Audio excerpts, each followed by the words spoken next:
31 сабақ ауыл күзі. Өлеңді тыңда, өлең ырғағына мән бер. Мәнерлеп оқуға жаттық.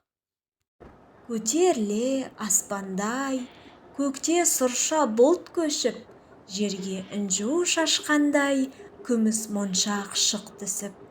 Қайың терек басынан сарғылт тартып жапырақ, жерге түсіп шашылған, жел үрсе тек қалтырап.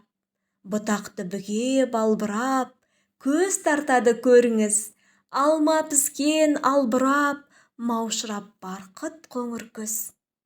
Беті қызыл алмадай, балалары ойнаған, анасындай аймалай, мектеп тұр қол бұлғаған. Майға бөгіп мамырлап, мал қаптаған даланы, қызған еңбек дабылдап, қырманның тегіс алабы. Кемедей кешіп комбайн, алтын дария егінді, сүзіп жүр маржан бидайын, күзіміз неткен көңілді. Тайыр Жароков. Тайыр Жароков ақын, аудармашы. Ол 1908-1965 жылдары қазіргі Батыс Қазақстан облысы Жәнібек ауданы Жетібай ауылында туған.